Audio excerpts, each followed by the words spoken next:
powerlifting, I did it till I was big, until I could not fit in clothes.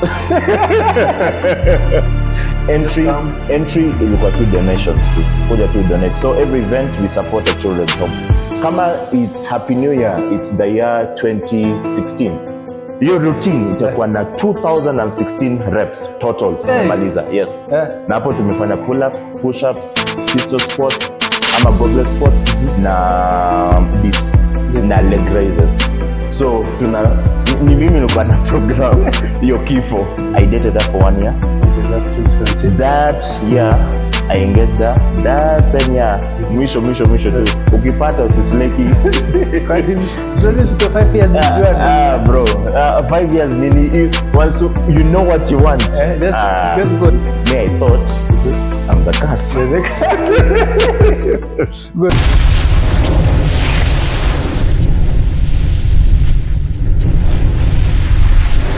Hi guys, welcome to Aka Fitness. As you know, this is about fitness, and today I'm hosting the champ himself. When it comes to powerlifting, jina yake hawezi kosa. So I'm going to do mess on the name. Just allow me to let himself introduce. Tuambie, hey champ. What's up? Kwaje? Niko salama. Thank you for your time. Asante sana pia mimi. Tumefika huko kwa leo. Finally.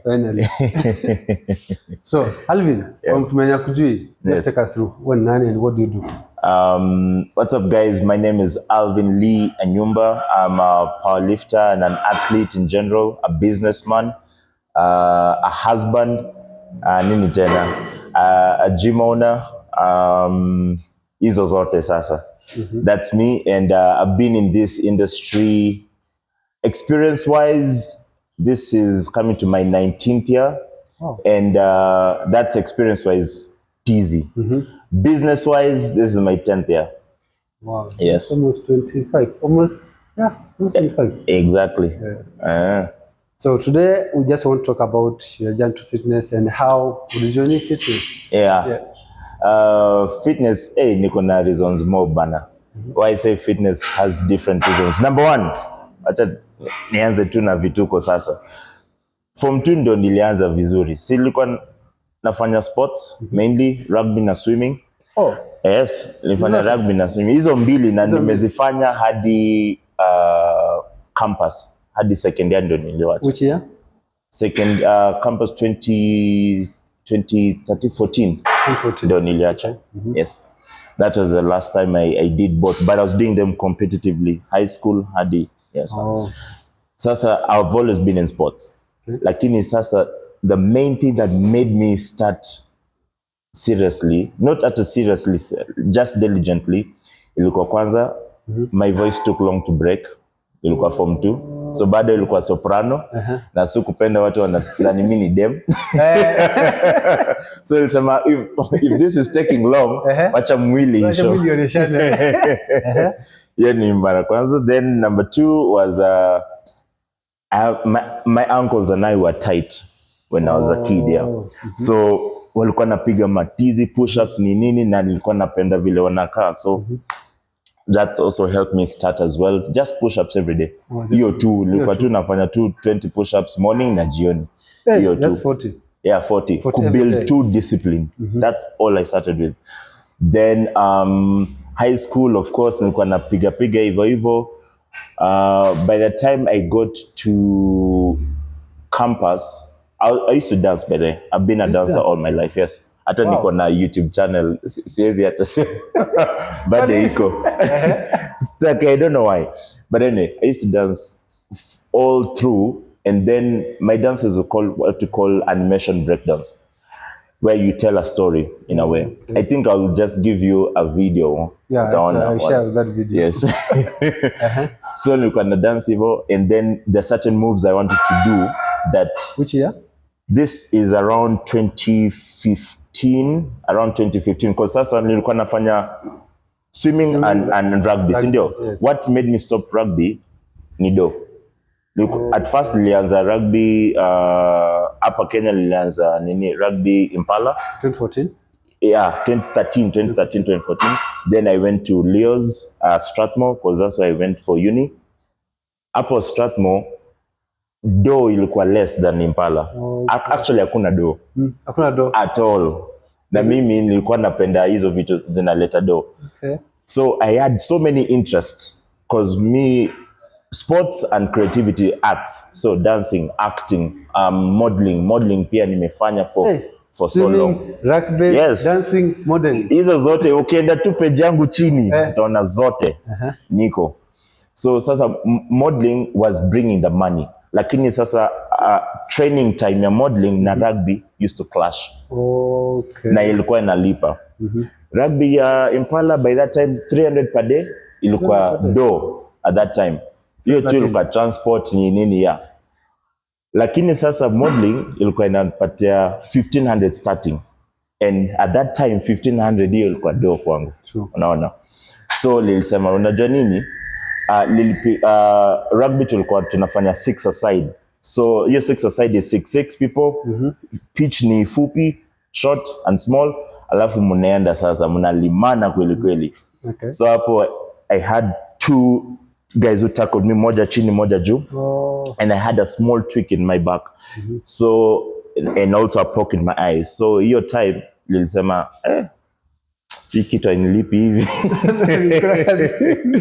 So acha tu nifanye modeling. So lili recover, it wasn't anything serious. Okay. Because that same weekend ilikuwa my first modeling shoot.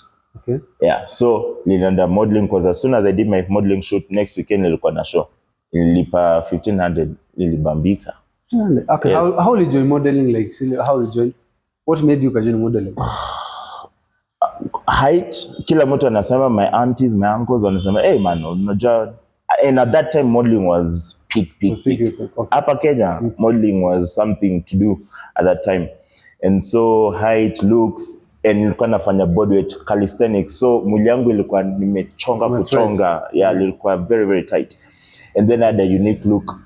And so I had interest in modeling, and I did many auditions, nini shots, just interest too.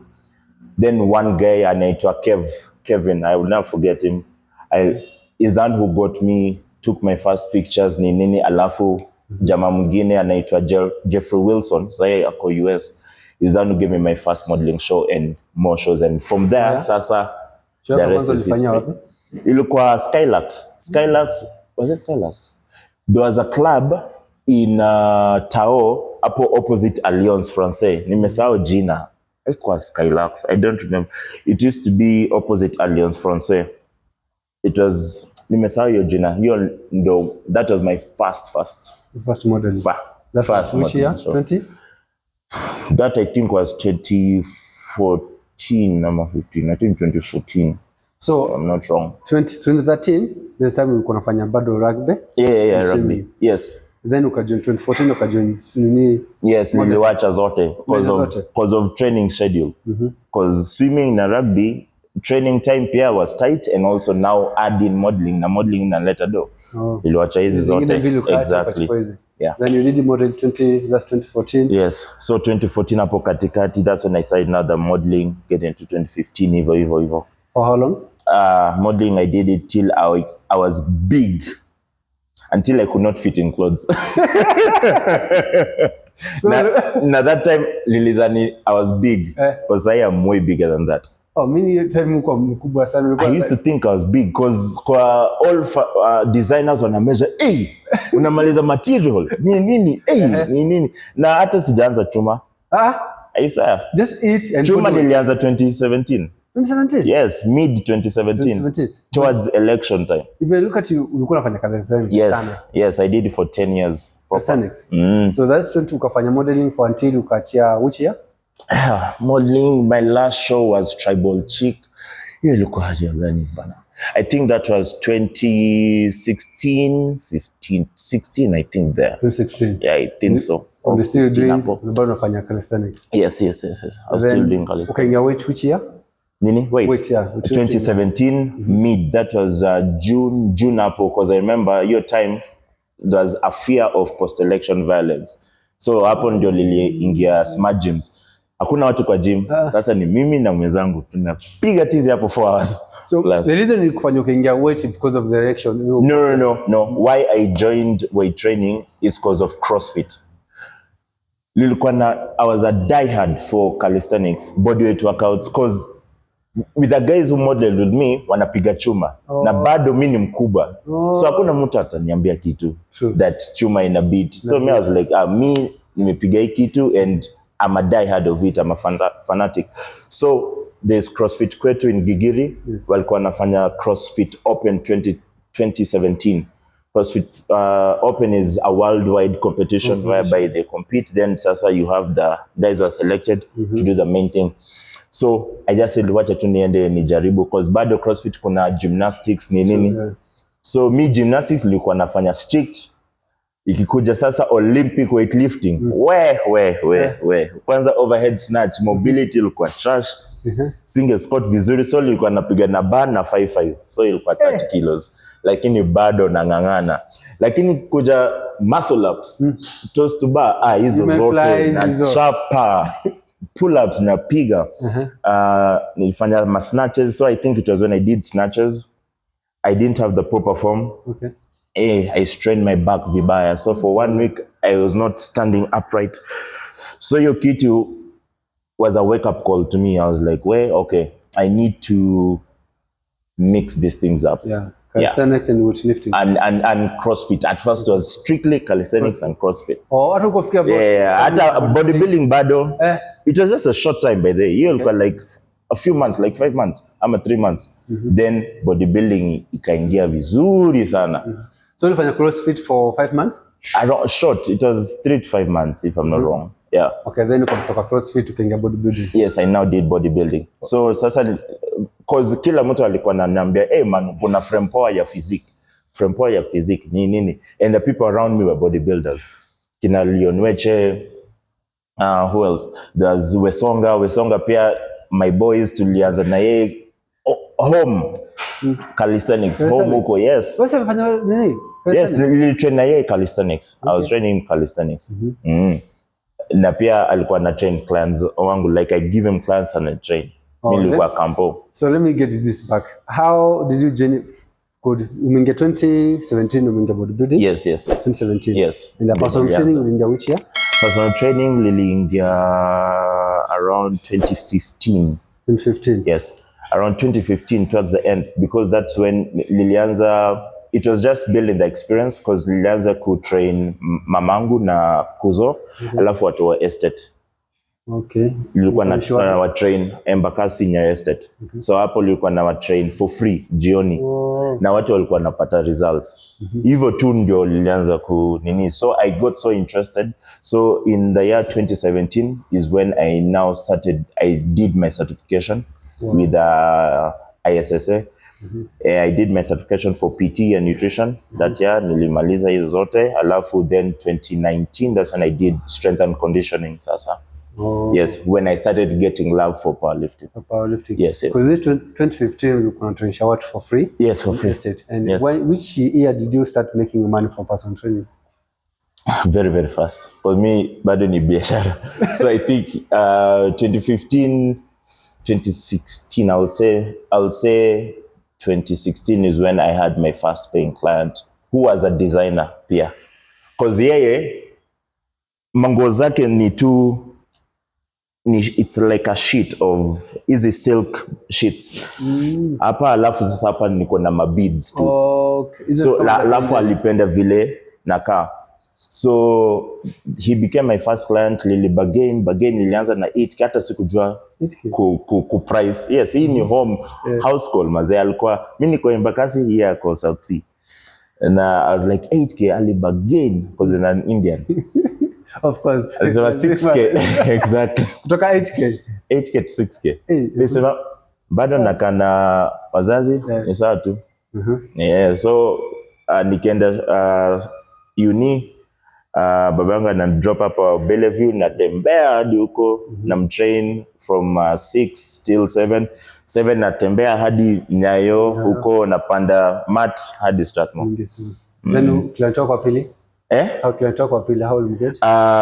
Was his sister, alikuwa anaishi Lwakabete, lakini singefika huko. Nilienda like a few times, then sasa ndio nilipata sasa Wesonga. So Wesonga, I used to give my clients to Wesonga and nipatia commission. Oh, wow. So the same price alikuwa nakulipa 6,000, sasa bado alikuwa no, sasa hiyo ilikuwa 10,000, prices went up. Hata huyu jamaa 6,000 ilipanda. Yes. Ukapiga 2016, yes. Then 2017. Yes. The same thing. That was paying clients, yes. Yeah. I say going like that 2017. Sasa clients ilikuwa tu ma referrals. At the same time nilianza online training because bado niko na shule.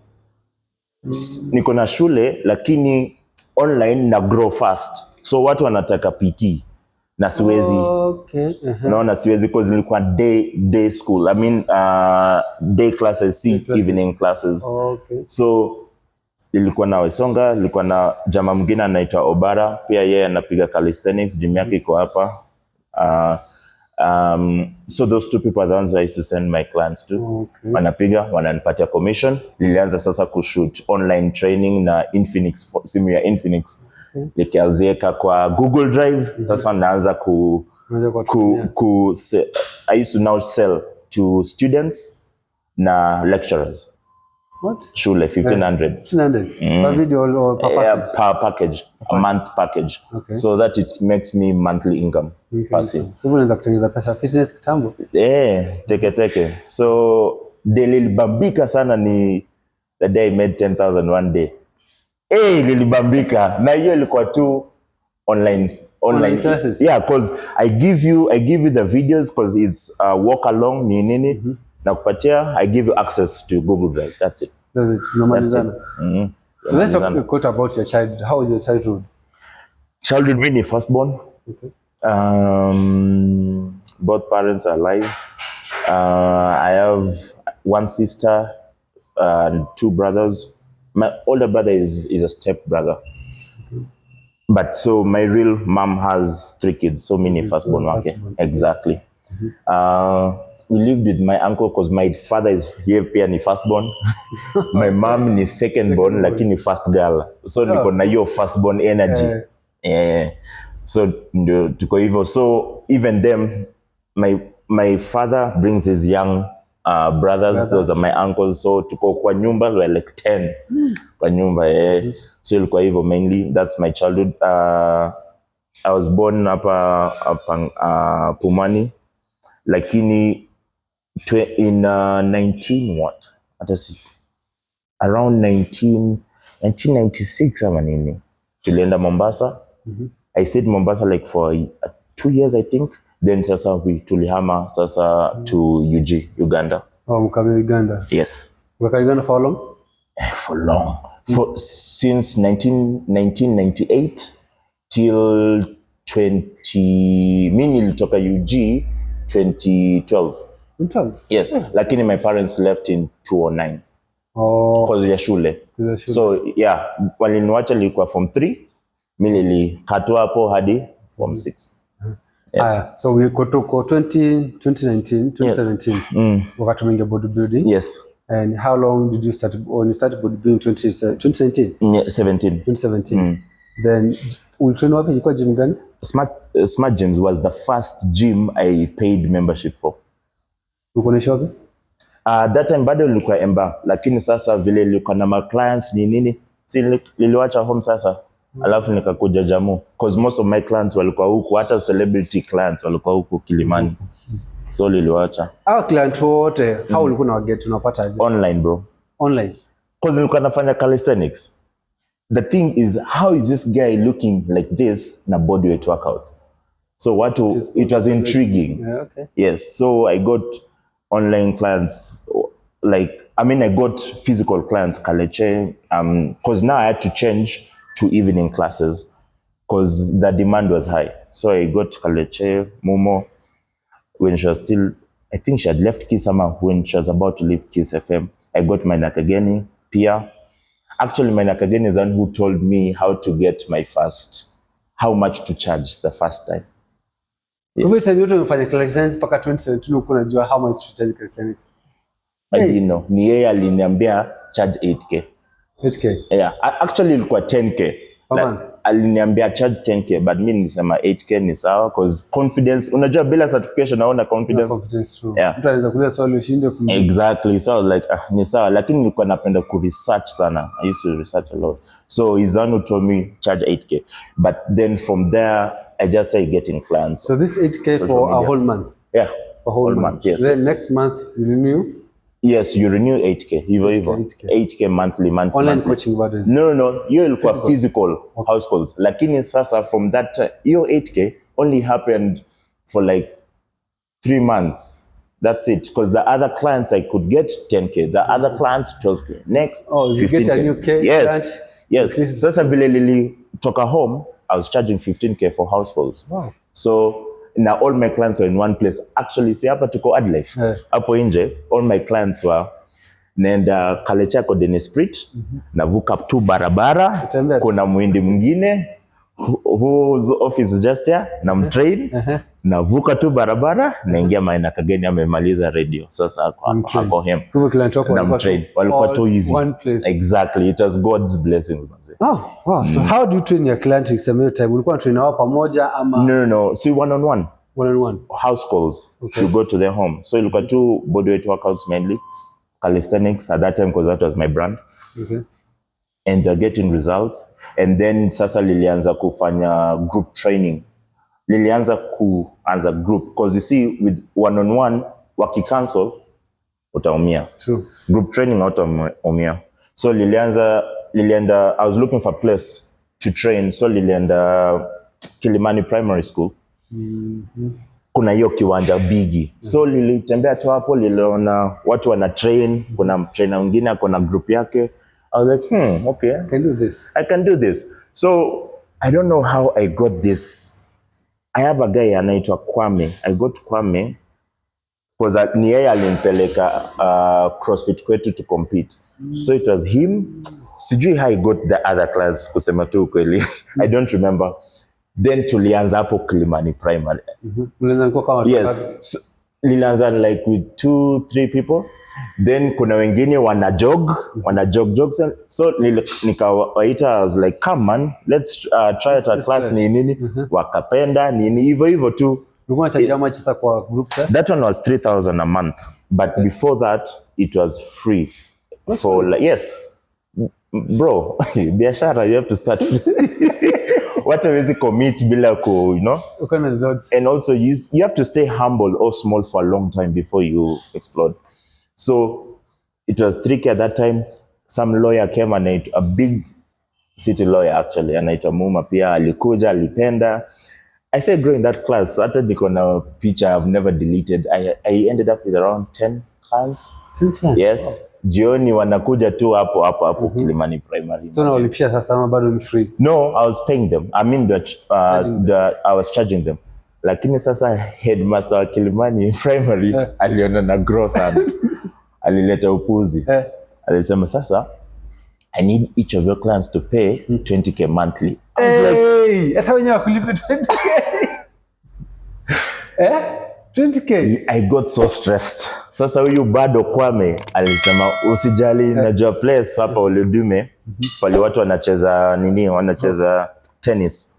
After that place is now down. Our Chinese have bought it. They're going to build a building hapo. So they told me, he told me I will show you a place. Anileta hapo iko na gym dogo lakini nje kuna kiwanja. Yeah. Si kubwa sana lakini it's perfect.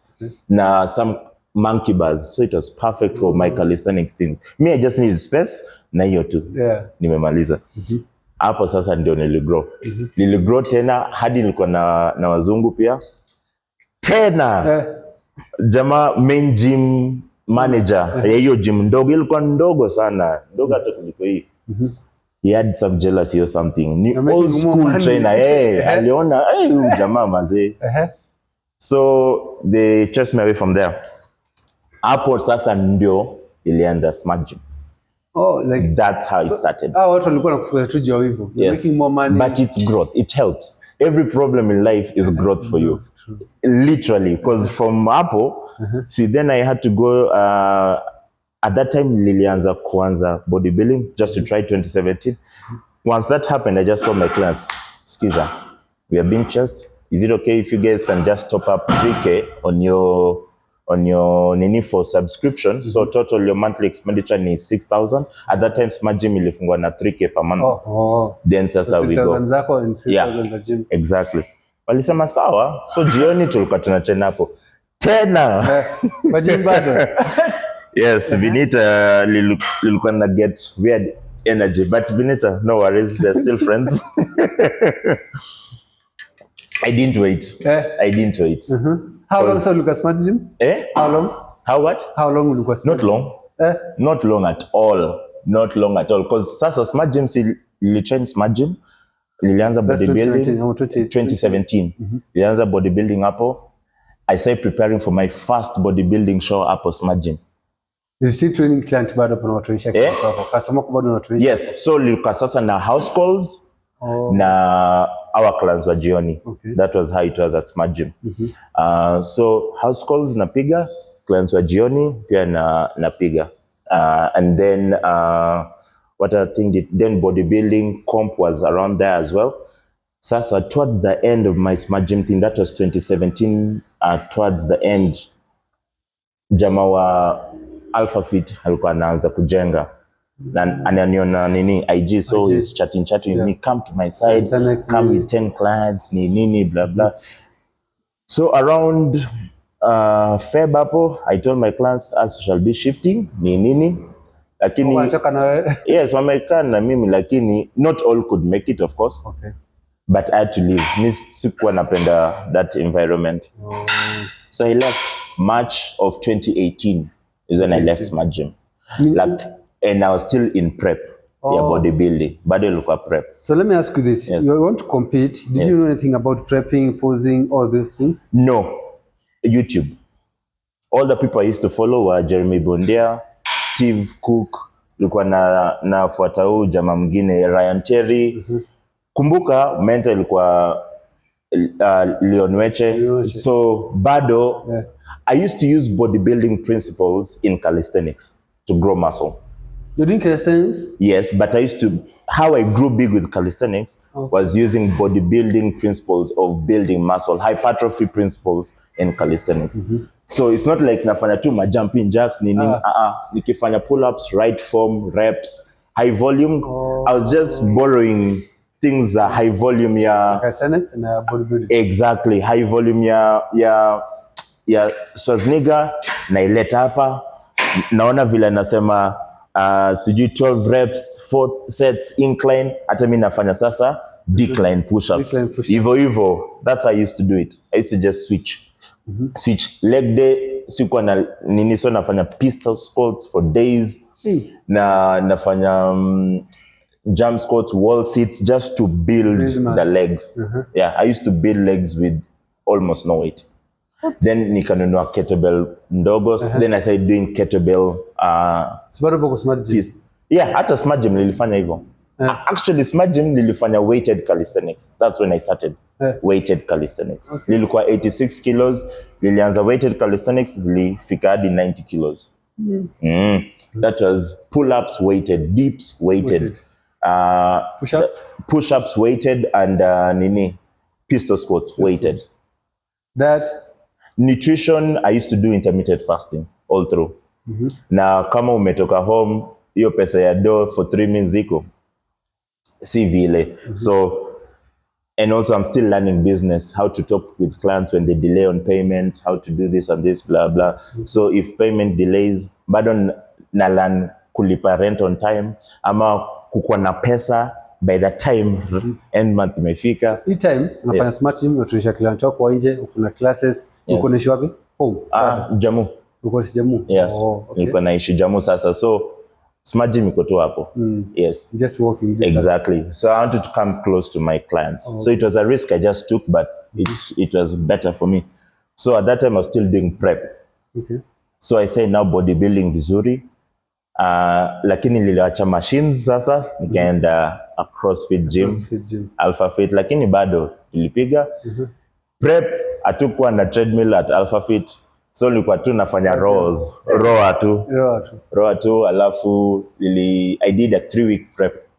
3 weeks? Yes, 3 weeks, because already nilikuwa lean. Yeah, because of clandestine. And I didn't do bado nilikuwa nasema nifanye ama sifanye nifanye. And by the time I made the decision nilikuwa 3 weeks out. That's too late. So liambia Leonweche alinisaidia na nutrition nifanye nini, peak week nifanye nini, so ni yeye alinipanga. Alafu Lil Place third. Lil Place third, yes. Posing zote silikuwa tu na train na natumia Leonweche naona YouTube. I built my routine. Hivyo tu. Yes, I have those pictures. Category gani? Men's physique. Men's physique. Yes. Hey, that. Lil Place third. Kwanza. Yes, my first time, and that was the last competition. First and last. Mbona uliacha? Buda, hiyo peak week ni noma bana. Hiyo peak week is not a joke. Now, bado, it was a bad experience for me because I started 3 weeks late.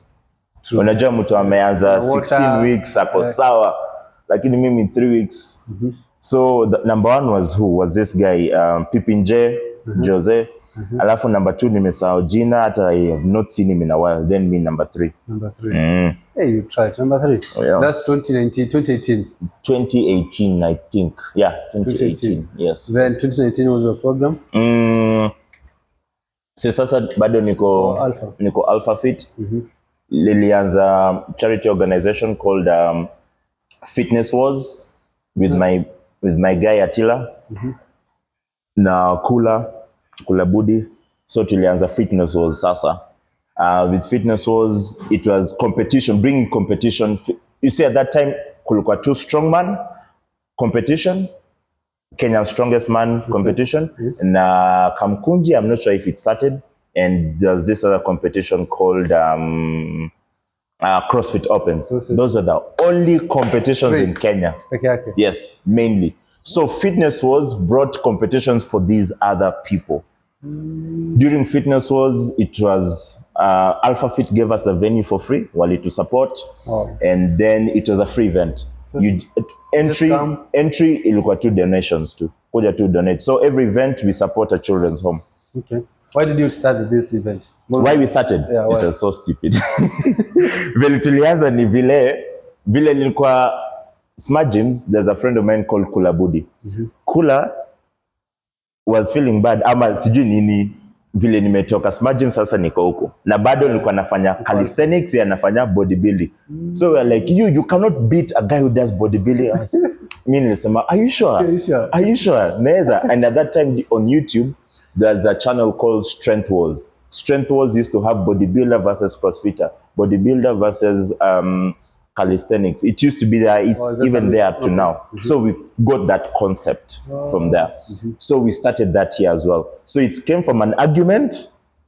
It became real. It became real because when you're arguing, we said, you know what? Let's pick a date. Ni Saturday and start. Yes. Sasa tukaanza ku trash talk on IG na post kama tu boxing. The thing became bigger than we expected.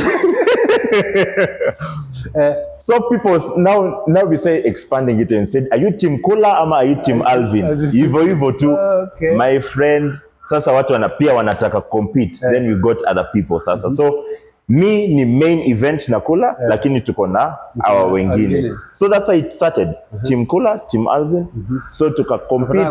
Yes. So kwa team ya calisthenics ina yako team ya bodybuilding. Exactly. Hivyo. Then until me I beat him of course. But it was nice because we now had to say 2 calisthenics exercises and 2 bodybuilding exercises. Like example, come on in. Squats, deadlifts, 15 reps at around 70%, I think, around there. Tunachagua weight. I think at that time weight was 120.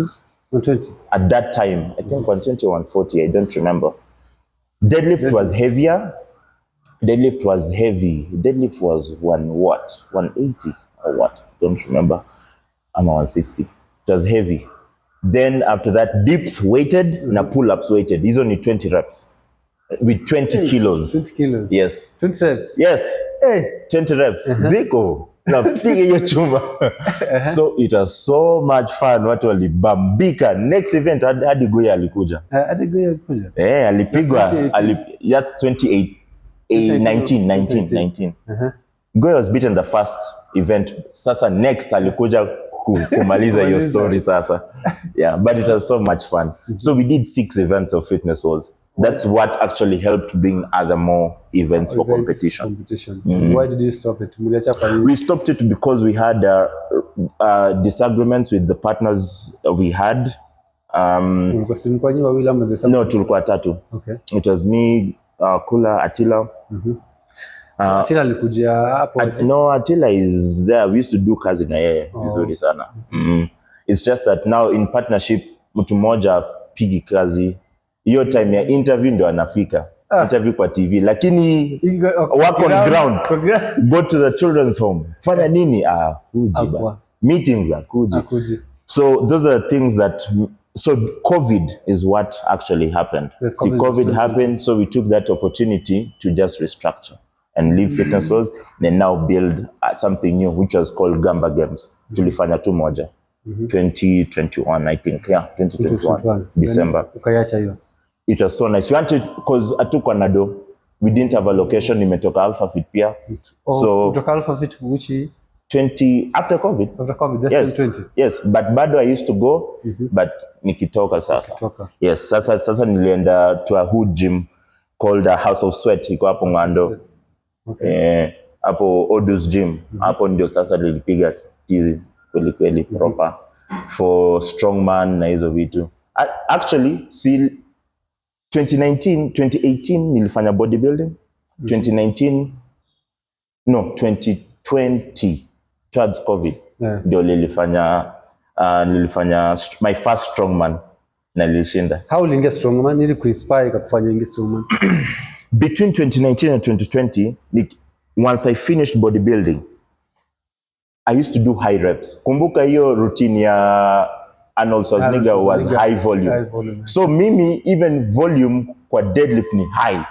Naanza na 60 kilos na warm up, then I now do 20 reps with 60 kilos. Naongeza per plate 15 reps, naongeza 150, 12 reps, naongeza 180. So 180 I used to now work towards 10. Hadi nikafika 10 reps. Easy. So that foundation built a very big, actually my first deadlift after calisthenics was 200. 200? Yes. 200 kg? Yes, it's on video. In the post. Yes, my first time. Hey, 200 My kg? first time testing, yes. The first time? Yes. That shows you the background calisthenics gives you was solid. Yes. Yo background yangu ilikuwa solid sana. The best advice nambianga mtu when you start working out, fanya calisthenics first. Iyo ni crazy because calisthenics has more mind muscle connection than bodybuilding. True. Because you're teaching your brain to understand. Unajua bench ukiweka weight hivi, ukianza kupush hata by 6-8 reps umeshaisikia. With push-ups, when you're pro, you take much more reps. So now you have to learn how to make it harder, but with fewer reps. So either you ongeza weight ama you go slow. Pose hapo, pose juu. Hivyo. Exactly. Time under tension, nini. So that really builds your ligaments, but actually calisthenics is one of the things that has the best ligament and tendon development and strength by far. Ndio maana mtu kwa injured anaanza na calisthenics. Hizo the exercises exactly. Isometric hold, eccentric hold, those are things that help us recover. So my ligaments are so strong. Nilikuwa nafanya pistol squats, my pull-ups every new year during calisthenics days, hata na Wesonga and my modeling friends. Kama it's Happy New Year, it's the year 2016. Your routine itakuwa na 2016 reps total. Namaliza, yes. Na hapo tumefanya pull-ups, push-ups, pistol squats, ama goblet squats, na dips, na leg raises. So ni mimi nilikuwa na program hiyo kifo. Yes. So 2015 reps. 2016 yes, hivyo. Every year kipanda? Every year. Yes, we do that for one day. It's just Happy New Year. Yes, lakini kujiua. Unajua proper. So those are the things we used to do. So when I came to powerlifting, that's when I noticed your calisthenics background has really built. And even if you look at bodybuilding, powerlifting, accessories, your bench, ni weighted dips. Weighted dips will build your triceps strength and your low pec strength, which carries over in bench press vizuri. So me, first time I did deadlift 200, first time I did bench, the very first time ilikuwa tu photoshoot na Mukabidi nilipiga 90 kilos touch and go. Yes, first time hiyo ilikuwa 20, hiyo bado nilikuwa nafanya modeling actually. Hiyo ilikuwa 2015. Yes, 2015. Okay. 90. I did for 3 or 4 reps. I think that was it. First time nilifanya squat, magoti ilikuwa ndio inanuma. So I stopped doing back squats and nikaanza front squats. Yeah, lakini I don't remember what happened. Sikuwa na stretch, sikuwa nafanya mobility, hizo vitu. So those are things that was making weight training hard. Lakini as I said, learning more, Leonwecha anakuja na foam roller, amekuja na sijui hizi mobility balls, anasema huyu jamaa anajiringa man, anaringa kama man, kumbe that's what I need. That's you need to stretch your mobility. Exactly. So once I started doing that, sasa vitu zilianza. So kuna siku moja Alpha Fit nimeshamaliza nilikuwa na train clients asubuhi nini, sasa jioni naanza kutrain. Hiyo sasa jioni nimeshamaliza kutrain. Naona watu wa the original strongmen of Kenya wanapiga tizi sasa. There used to be Bani, Mohit, Wamalwa of course, Matthew Nyasura. Who else was there? Alpha Fit walikuwa na strongmen hivi. So wanapiga tu deadlift, naona I was like, mazee wacha tu nikuje niguze. Hiyo siku nilitest hadi to 60 kilos. Deadlift, yes. Deadlift? Yes. Walisema hapo hiyo siku ndio nilijua powerlifting yangu sasa. Not bodybuilding, powerlifting yangu. Yes. Lakini bado nilipenda bodybuilding. So I used to mix. Sasa hadi sasa inafanya power building. I love to look nice and still have strength. You have power and you still have. Yes. Okay. So that's what I say doing. Sasa hapo nilianza follow Michael Han. Michael Han is a power builder. So those are people I used to follow IG and YouTube, and also still learn. So once I tested your T60 ndio nikajua okay, I have power. So I now say shifting, I say training with them, I say learning, I say now researching. Nilianza all research of bodybuilding stopped. From scratch. It stopped. Yes, nilianza sasa from scratch because sasa nilianza na ego, lakini form ya squat haikuwa poa, deadlift form was not as good. Nilisema wacha nianze from scratch. Sasa nikaanza from scratch kabisa, like no ego lifting, lightweights, make sure form is nice, mobility, ease of V2. That was 2019 bado. Yes. Nikapanda hivyo. By the end of that year, my deadlift figured, because that was the last fitness was, my deadlift figured 300. Yes. Na hiyo day nilifika 310 hapa kama goti. Nakumbuka nilisema mi deadlift ikifika 300 nimetosheka. Lakini hiyo siku vile ilifika 310 hapa nilisema I have to come back and revisit. Bench ilifika 160, touch and go, not paused ya powerlifting, touch and go, and then squat ilikuwa 200. Wow. Yes, 200. One rep? Yes, one rep. Yes, it was one rep na hiyo ilikuwa ass to grass. Hata sikuwa nilikuwa tu na hizi belts za madem kama waist trainer. Anyway, that was what happened. Then nikaanza sasa build on from there sasa vizuri. Yeah, being very intentional. And so by the end of, by 2020, it was COVID. I think COVID had happened. Kamkunji was happening. I did my first competition hivyo. Nikashinda. And then that was my first one. No, strongman. Yes. Hapo bado sijafanya powerlifting. Hakuna powerlifting competition bado. By then I was planning to start one, lakini nimechoka na events maze. Nimekuwa napiga hii fitness was for long. So fitness was tulikuwa na 2 weeks to the event. We used to have a testing week. Your testing week used to be like a powerlifting meet. Because your testing week nataka kujua max reps ya watu ndio na wapanga vizuri. Huyu vile amepiga 140 bench na huyu amepiga 140 bench na amepiga 200 hivi nini, they should match. Yes, that's how I used to do it as a matchmaking ceremony for me. Yeah. So 2020 vile nikuja nilipiga strongman nikamaliza, nilipiga strongman ingine pia. I was doing so well for strongman. So bado hapo kwa alpha umeshatoka? Alpha pit bado. Okay. I did strongman, Kamkunji. I did Battlefield bado. By the time I left, sasa niko gym ya mtaa. Wako na hizo plates za chuma. Inapiga hiyo do re mi vizuri. Now that's when I said enjoying it. Alafu nilipiga Battlefield strongman. I was number 2. Yes. Yes. Second or third. Second. I think it was second. I was number 2. Kamkunji. Yes, Kamkunji was number 1.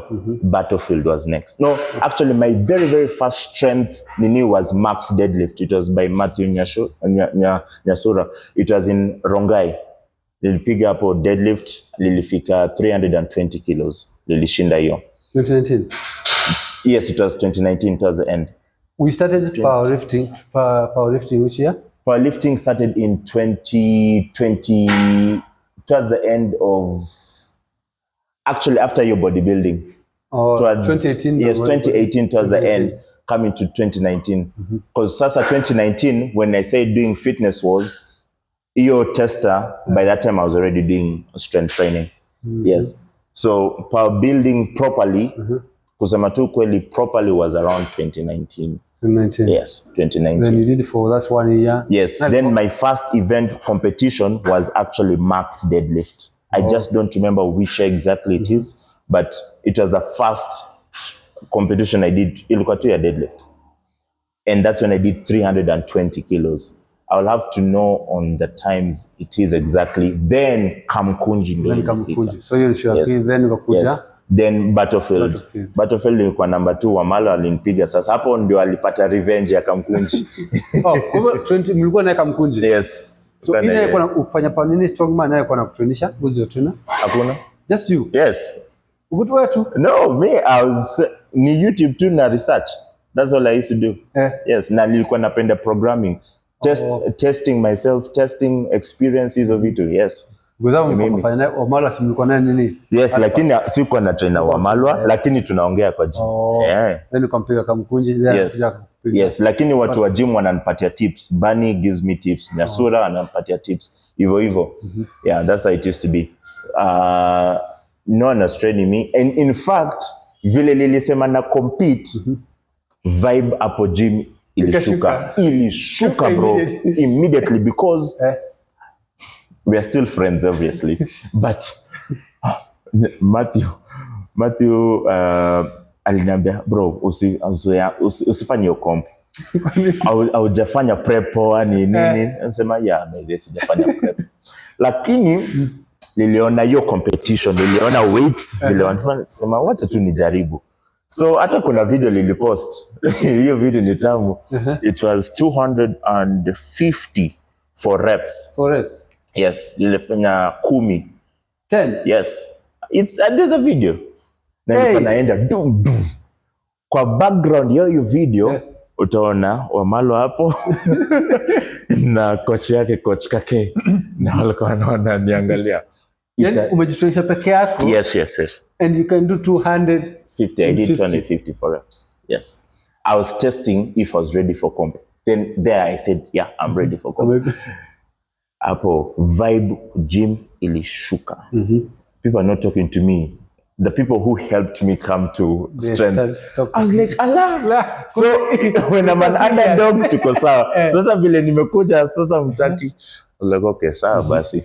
So that's how your vibe too in Alpha Fit started changing from that day onwards and other stuff that now after Kamkunji see year 2020 halafu nimetoka. That's it. So the reason you kufanya kutoka Alpha nini? Hizo vibes at that time once I said I'm going to start and also it just started becoming toxic because the gym owner Alpha Fit COVID ilifanyika, alafu tulitoka. And then Jumona says nimemwacha ni nini. I was like how? Walisema funga gym. Yes. So government said funga gym, hata mimi niko hapa home na ngoja. As in, it was just toxic. There's a lot of other factors, but I didn't like the toxic environment that started building up. Kumbuka hiyo toxic environment started by Jimona anasema usipige video za Wamalwa, Alvin, cause itashtua watu, social media watakuja gym. Yes, ilianza hivyo. Yes, ilianza hivyo. Yes, and yet you're the ones who help market. That's a marketing. Na fitness wars and everything. Do you know how many people came to Alpha Fit with fitness wars? So many people signed up. Na pia nilikuwa na boot camps. Mob. Yes. People kunafanya more marketing. Nilifanya so much bana. Hadi people thought Alpha Fit was my gym. Yes. Anyway, that happened. I have no regrets. Everything happens for a reason, because those are things I use right now to grow. Yeah. It was a good thing. So you were Alpha for 1 year, 2 years? Alpha Fit 2 years. 1 year and a half, 2 years. Let's say 2 years. Actually 2 years, yes. Yes. 2020 na COVID. Because you see the whole of 2020 ilienda hivyo, 2021 tulirudi a bit, then nikawacha sasa. Niliendelea tu na House of Sweat. Then at that time you still training your clients outside? No. So things have changed. Hey, let me take you back. 2019, see, sasa nimeshift sasa Alpha Fit. Bado niko na our house calls. Yes. Lakini with time, I don't remember how. Oh, yes. There's a sikuwa na morning client wa 5 a.m. So first 5 a.m. client came. Remember nikishift, that people say come in jioni huku, but not all of them. I think like 3 only moved from 10 people. Yes. 3 people only came. So nini ilishuka. Sasa I'm starting new clientele tena. Lakini bado niko na hawa house calls. Yeah. So I still have the house calls. Bado at that time commission nimewacha Wasonga wa enjoy tu hiyo. Okay. Let them grow. I don't care. It's fine. So sahi na grow tu. Hata Wasonga alikuja Jamu pia. Bazee tumetoka mbali. Anyway, at that time nilikuwa na house calls. Alafu one client wanted me to train her 5 a.m. 5 a.m. Sasa ilianza, alisema niko na mwenzangu anakuja, huyo mwenzake namtrain hadi sahi hapa. Yes. Paka sahi? Yes, every gym I've opened. 2019? Yes. Okay. 2019 nimtrain for 4 months, akashika ball, alitoka for 4 years. Alirudi 2022 when I opened my first gym. Yes. Alikuja, alafu tulifunga hiyo, alikuja na mimi pocket gym, alikuja na mimi raw gym hadi hapa. Yes. So hiyo 5 a.m. class, I say training 2 people at the same time. Alpha. Yes, Alpha at 5 a.m. in a grow. I get more calls. I used to document my clients working out, talking, correcting form nini. Watu wana DM too. I want to join. So groups classes inapanda 6 a.m. class, 7 a.m. class, hivyo tu inapanda tu hivyo. So how my routine used to look like ni before Alpha Fit ni naamka naenda South Sea naenda South Sea kwa Mwindi. South Sea na hang around town because sitaki kurudi huku alafu niende na sina hiyo do. So niko town, from town naenda Loakabete. I had another Mwindi pia. No, kuna mwingine sasa like friends walinirifa Loakabete na mtrain, narudi town. I hang around a bit, nakuja sasa hapa early morning 9 hapo. Nakuja hapa Kilimani 9 a.m. Nakuja Kilimani. Dennis Street, Kaleche, Kilimani. Sorry. Unaenda huko saa ngapi? 6 a.m. first class ni Mwindi. Alafu from there I have to go straight to Loakabete. Loakabete saa ngapi? I think was around 8:30ish, around there.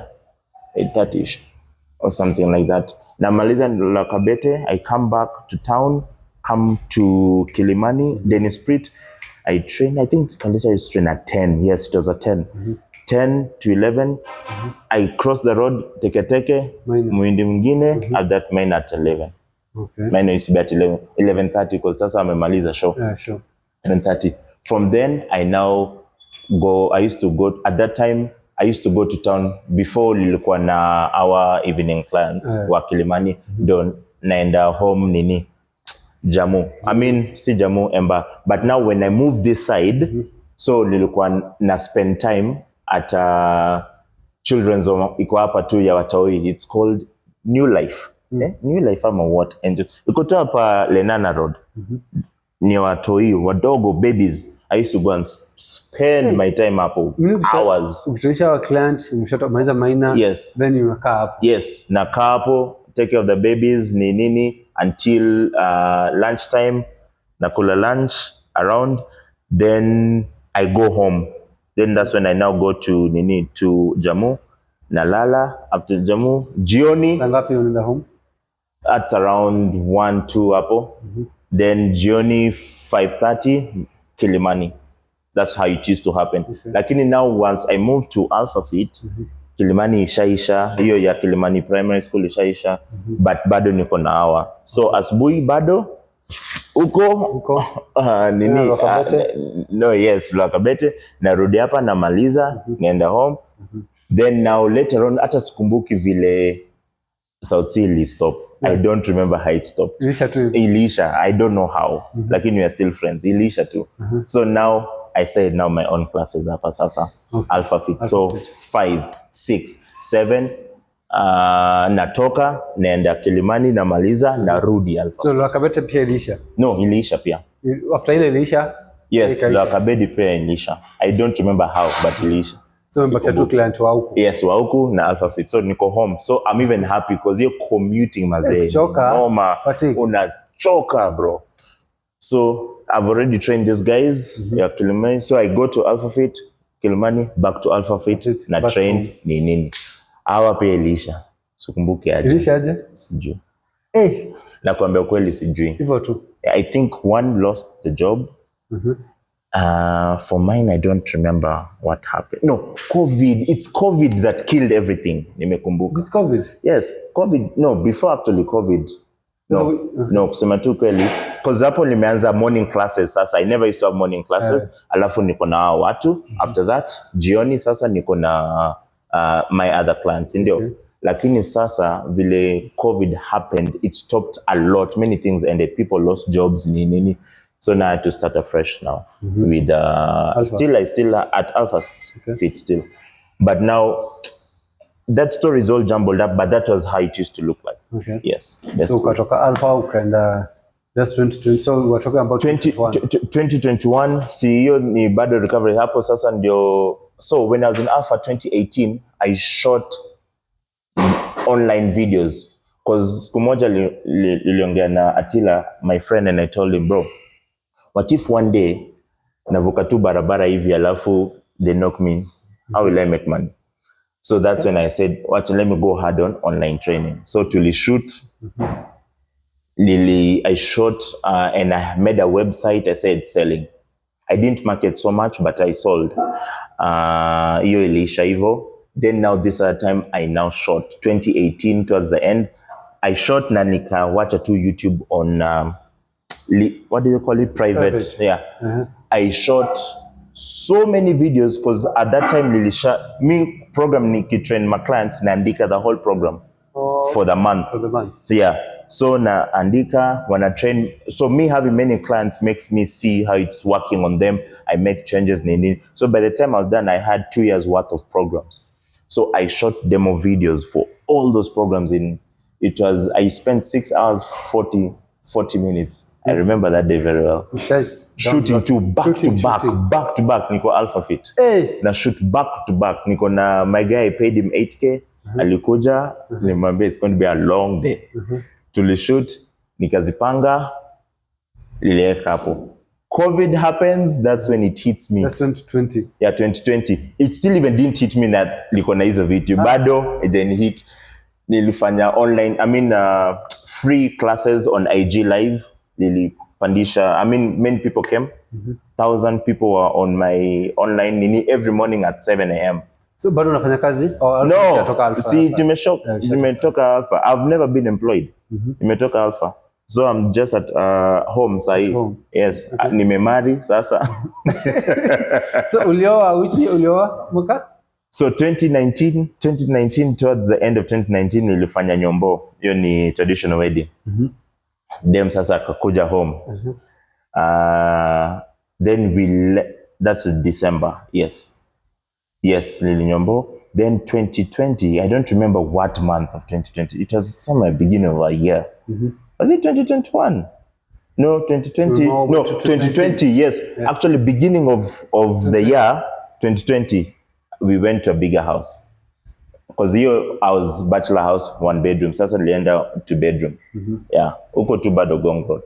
So that's when I did a traditional wedding. Lakini nilikuwa na yeye 2018, end of 2018 nilifanya nyombo.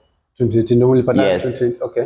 2018 I dated her for 1 year. Okay, that's 2017. That year I engaged her. That same year mwisho tu ukipata usisleki. Kwa nini? Siwezi tuko 5 years mjuana. Bro, 5 years nini, once you know what you want, just go it chap. That same year, because I knew women will make me not progress. Me, I'm goal oriented, so nafanya nini nawe. Okay. So I have to continue, making strides. So 2018 I did my traditional wedding. 2019 I did now my real wedding. December. Zote zilikuwa December, same date. So 2018 December 22nd nyombo. Hiyo bado niko Jamu. Zako ulikuwa unafanya kila kitu. Yes, hivyo. 2019 tulihama. 2019 end December white wedding nilifanyika sasa na tumeshahama. Si ndio? So hiyo time sasa niko bado Alpha Fit. So 2020 ikifanyika, that's when I was now living Alpha Fit. But now we're doing online. I mean, I was doing classes on Instagram live. I did like for 2 months or 3 months. Then mazi hakuna do. So when you fanya 20 unalipisha? No. Do you charge? It was free. Online? It was live. Free? It was live. IG live. Wake up guys 7 a.m. tunapiga tizi. Hata mimi napiga tizi na wewe. Hivyo. I got connects. I was in live for some friend of mine for Nigeria. Even ndio nilianza kwenda Nigeria because of that dude. Nilifanya live zake I think 2 or 3. Then after that bill sasa zinakuja my friend. Sasa hakuna rent, hakuna bana. I said, okay, now I'm going to start charging these guys. So guys, look, we're going to start Zoom classes in 2 weeks. Uko na watu kama ngapi hivi? Ngoja. Acha nikupange. Out of 1,000 people, 500 people, hivyo. By the time I said, now it's over. Watu wakuje. Bro, nianza na watu. Watatu. Kutoka 1,000. Yes. Watu watatu. Nianza na watu watatu. Hey, nilisema, wait, now how much was I charging? I was charging 5K. 5K? Yes, I was charging 5K first. Unajua, when you're so broke, you just want cash. Yeah, true. Remember, this is a person who has trained big people in the country. Nimecharge you 5K. 3 people have come. Ilipanda, imagine. That's 15,000. Yeah, it started growing. 5 people within 2 weeks. Then that it pandered. I got around 7 people. Once I got 7 people, it was now 10,000. So this time, how ulikuwa unawalipisha kujoin live? Ulikuwa unawalipishaje? Zoom. Yes. Okay. Tuna train Zoom, virtual training kwa Zoom. Okay. I'm training with them. So umeshatoka Instagram sasa? Yes, nimetoka Instagram live. But now they log in. I give them the Zoom details. When I log in, I train with them. Sindio? Instead of doing it on live. Yeah. Now nimewalipisha 5K each. Yes. Even ndio nilianza. Lakini I was already doing ebooks. So I remembered, bro, zile video. You have those videos. Yes. And I have my programs nimekuwa naandika kwa documents. Si kwa kitabu. Me, I love tech savvy. So nimeandika. So I said now sharing screen. Na share screen ya program. You're going to do this. Nimesha link. I've spent nights na link exercise to each video. So niki-click to TV in a show. So when it shows, I press loop on YouTube. So it just replays. Okay. So I showed them this, the exercise. So now I stopped working out with them Nikaanza sasa ofisi. Sasa hiyo second bedroom ilikuwa ofisi. Naamka 5, I mean for something for 35 nimekaa niko na watu majuu. I have diasporians, Canada, UK, Dubai, nini wako hapo. Na wa train sasa. We have moved from 3 to around 10 clients, but now they're paying 10,000. 10,000. Yes, and now I'm not training with them. Sahi vile niko iko hapo juu. I show them the program, na share screen. So when they're doing jump squats, nimeweka hiyo video ya jump squats on a loop too. So hivyo too. So that now I can see what they're doing. You see when you're working out with them, you can't see. But saying naona ni wote. Exactly. And also I'm helping them in nutrition, tuna track. Watu wamekuwa na. Actually most of the people, some of the people I was training, their transformations ziko hapo kwa mlango. Sijawahi waona. I've never met them in my life. Just online? Online. I've never. Now wako na transformations kali sana. Yes. So that's why I used to train them. And my groups are growing hivyo. Then, so now my routine 2021 was online training, class year 5, class year 6, class year 7. 8:30 na kula breakfast, 9 niko house of sweat, iko karibu tu na home, na piga tizi, naenda home na chill. So wewe ni member tu sahi kwa gym? Mimi ni member sasa. Hakuna nini. Napiga house of sweat training yangu tu, naenda home na kuja. Actually nimekumbuka hiyo Kamkunji ilikuwa 21 because it was before the second lockdown. Unakumbuka the two lockdowns? Yes, it was before the second lockdown. We knew what it was.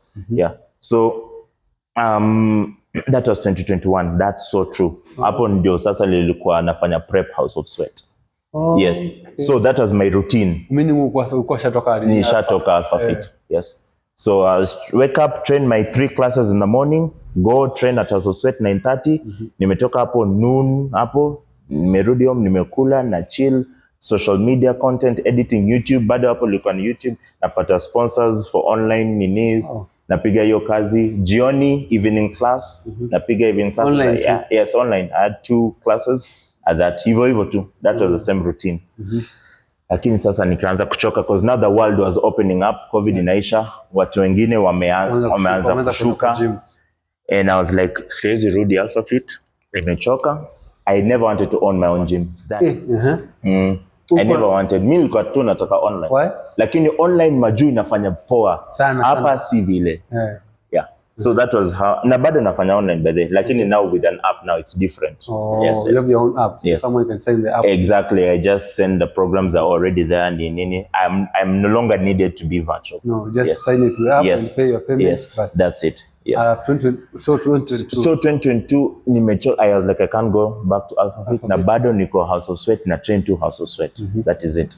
But I now need, to build back that momentum. Niko na kutafuta kutafuta investors, nini disappointments. So this time 2022 you want to open your own gym now? Yes, actually ilianza kitambo lakini not as serious as 2021 to 2022. Ilianza 2019. 2019? Yes. What your vision? Just starting to. Yeah, just starting. My clients wananichocha hivi. By the way, naanza kutembea Kilimani kutafuta space. Ilikuwa noma sana. Yeah, but none of those things help. Lakini how it helped is hizo ma presentations ulikuwa na make to my clients nini is what it's like I was making that presentation for myself. How? Because all these investors have disappointed me. Gonna show up? No, as in si wananichocha tuanze gym. Okay. Piga research. Piga costings, nini hizo vitu nimepresent. Yeah. Nini ghost town. Amenilenga. I get yes hivyo. Next hivyo too. It was back and forth for a while. Then I said by the way mimi nimechoka na hiki tu. Okay. Then I told my wife, by the way, what if all these things I've been doing is actually for myself? Then I was like, yeah. Your time, bank, niko na Stanbic at that time. Bank always sent me, by the way, you are what? Value? What do you say it? You are viable to borrow so and so amount. You're viable to borrow. So, nilikuwa tu nazilenga. Your time. Ilangalia hiyo text hivi. Then nilikumbuka Manaka Geni siku moja aliniambia, by the way, loan si mbaya. People just take loans to do the wrong thing. If you do it for the right thing, even if it fails, it is okay. You try. Your statement, your flashback to evil. I made the decision. 2022. I took a loan to start a gym. Was it how much? 3.2. But before I started the gym, I was looking for location. Oh, okay. Sikuwa na location. So as I was looking for location, at that time the church I was looking for also, I was also looking for location. So tulipata location huku karibu tuna home. Oh, na pia ilikuwa a gated community, ni hao na kuna space kubwa ya compound.